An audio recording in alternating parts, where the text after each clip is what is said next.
Bupati Adi Arnawa jelaskan strategi Silpa di rapat paripurna DPRD Badung.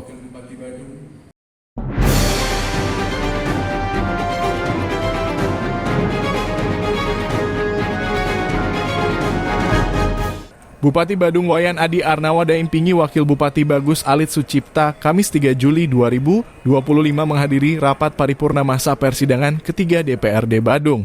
Rapat paripurna tersebut mengagendakan penjelasan Bupati Badung terhadap pertanggungjawaban pelaksanaan APBD Badung tahun 2024. Rapat paripurna dipimpin Ketua DPRD Badung Gusti Anom Gumanti didampingi dua wakilnya, yakni Anak Agung Murah Ketut Agus Nadi Putra dan Made Sunarta serta anggota dewan lainnya. Sementara Bupati dan Wabub Badung didampingi oleh Sekda Ida Bagus Surya Suamba bersama Kepala OPD di lingkungan Pemkab Badung. Hadir juga Forkopimda serta ratusan undangan lainnya. Ditemui usai rapat paripurna, Bupati Adi Arnawa menyatakan dalam rapat paripurna kali ini, pihaknya menyerahkan rancangan peraturan daerah mengenai penjelasan pertanggungjawaban terhadap pelaksanaan APBD tahun 2024. Secara prinsip dari ranperda tersebut, ada beberapa yang tidak memenuhi target. Antara belanja dan pendapatan memang tidak sebanding sehingga ada beberapa kegiatan yang tidak terlaksana. Walau begitu, telah terjadi pengendalian yang maksimal sehingga di APBD Badung 2024 ada sisa anggaran lebih atau silpa. Telah menyerahkan rancangan peraturan daerah tentang pertanggungjawaban pelaksanaan anggaran pendapatan belanja daerah dan peruntukan anggaran 2024. Secara prinsip dari rancangan yang kami sampaikan, memang ada beberapa yang tidak mencapai target dari target belanja atau masuk pendapatan yang kita pasang. Sehingga saya melihat bahwa akibat antara belanja disandingkan dengan pendapatan tidak sebanding, sehingga terjadi terjadi beberapa kegiatan yang memang tidak dilaksanakan.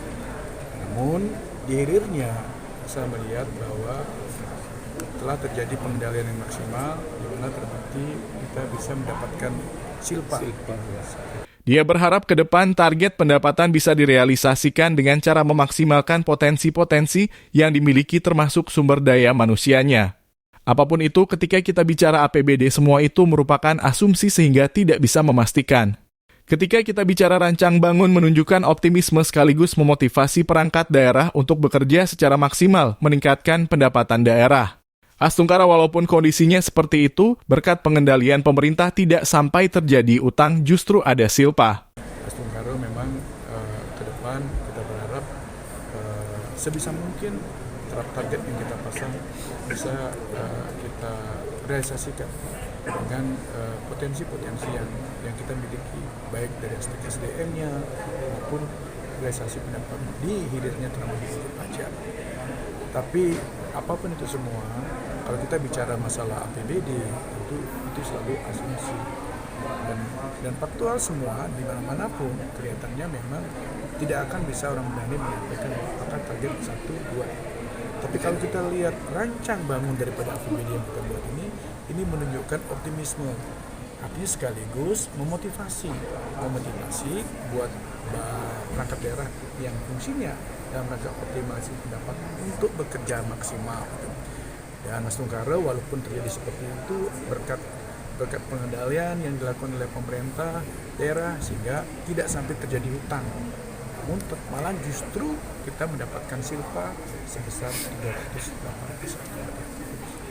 Ditanya mengenai adanya silpa walaupun pendapatan daerah di bawah target, Adi Arnawa menyatakan memang pertama ada efisiensi dari beberapa kegiatan yang dilakukan.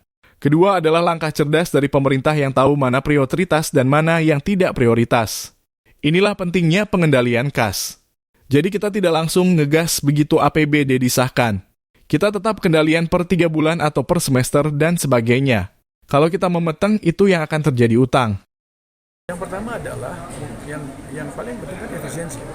Efisiensi terhadap beberapa kegiatan-kegiatan yang dilaksanakan. Yang kedua, ini adalah satu langkah yang cerdas dari pemerintah dalam hal ini, yang tahu yang mana yang memang menjadi prioritas, yang mana menjadi tidak prioritas. Inilah pentingnya pengendalian kas.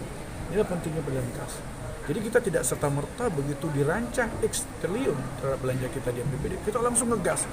kita tetap kendalikan per triwulan, per 1 semester, per 3 triwulan, termasuk triwulan terakhir. Nah, disitulah strateginya, dan di mana-mana pun seperti itu. Kalau kita di dalam pelaksanaan APBD memetang, nah itu yang akan terjadi utang. Pada penjelasan dalam rapat paripurna, Bupati menyampaikan pendapatan daerah pada 2024 tercapai Rp8,6 triliun dari target 11,3 triliun atau hanya 75,91%. Sementara belanja terrealisasi 8,98 triliun dari target 12,09 triliun atau hanya 74,27%. Walau begitu, akibat pengendalian pada APBD Badung 2024, terdapat silpa 381 miliar lebih. Dari kantor DPRD Badung Sempidi, Nyoman Sarmawa, reporter Bali Viral News TV melaporkan.